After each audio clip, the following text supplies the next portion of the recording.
Now that we've covered some of the high level considerations when it comes to AI, let's get into some of the more nuanced areas.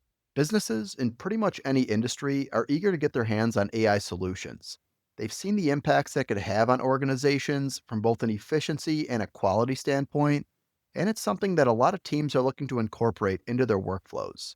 But if you talk to people who work in departments like legal or compliance, or maybe even cybersecurity, there's still some concerns that need to be addressed, and a lot of those concerns tend to be related to data privacy and confidentiality.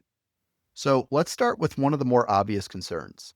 AI systems rely on huge volumes of data and not just from one place or from one source. So if you're using AI within your organization, there's a chance that it's analyzing or at least has access to things like emails, financial statements, customer data, or other sensitive documents. And the more data that gets pulled in, the bigger the privacy risk, especially if the tool doesn't have the right controls in place.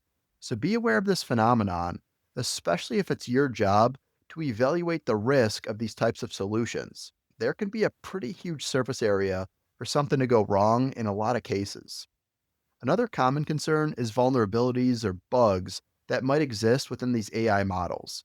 And that type of concern really applies to pretty much any type of software, but there is some nuance when we're talking about AI specifically, because some of these weaknesses could cause models to behave unpredictably, or it could allow them to be tricked into producing the wrong outputs. And I'm actually going to loop in two bullets here because they're both relevant. So let's say that a bad actor is aware of one of these types of weaknesses. In that case, they're probably going to try to exploit them. And a common example of this is related to access control. So let's say I'm the bad guy in this example, and that I compromise somebody's credentials and I gain access to a company's Google Drive. Even if that user didn't have access to sensitive documents, like maybe a company's financials, that doesn't necessarily mean that I'm fully blocked out of them. I might use an AI tool, probably Google's Gemini solution in this case, to ask the AI tool about the company's financials. And if the AI tool isn't configured securely, it might give me some insight into those documents, even though I don't technically have the right level of access to view them. This fourth bullet is a newer, more technical type of risk, and that's prompt injection. So, prompt injection is when someone inserts malicious or otherwise manipulative instructions to try and get the AI to behave in an unintended way.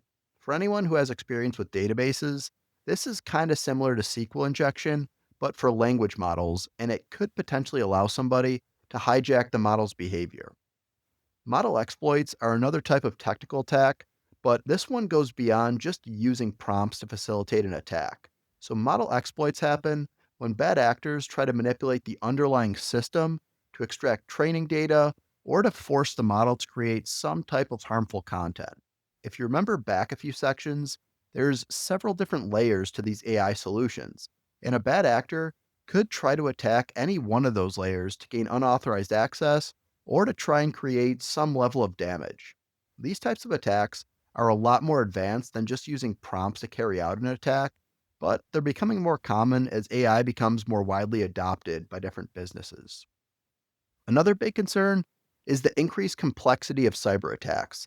And what we mean by that is, in addition to attacking AI systems themselves, a growing amount of people, bad actors in particular, are actually using AI to carry out more sophisticated attacks. So, for example, they might use an AI tool, create phishing emails, or maybe try to create some other type of social engineering attack.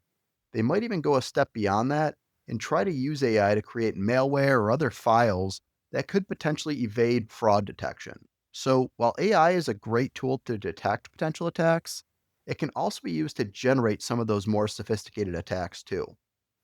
This next bullet is a concern that's really rooted in some AI solutions being that black box that we spoke about earlier. A lot of users don't fully understand where their data is going when they use AI tools, especially if they're using third party apps. Once your information gets processed, not always clear how it's stored, who has access to it, or how you can delete it, or if you can delete it. And this creates a lot of concern about things like ownership and consent, especially for organizations that need to comply with regulations like GDPR or CCPA. One final concern that's somewhat related to our last bullet is data repurposing. So even if the data that we send to a tool is handled securely, there's still the question of how it's used. And depending on the agreement between an organization and a third party, some platforms might actually reserve the right to repurpose your inputs to improve their models or train future models. And this is an especially large concern if you're inputting any sensitive data into the tool, thinking that it's going to stay private.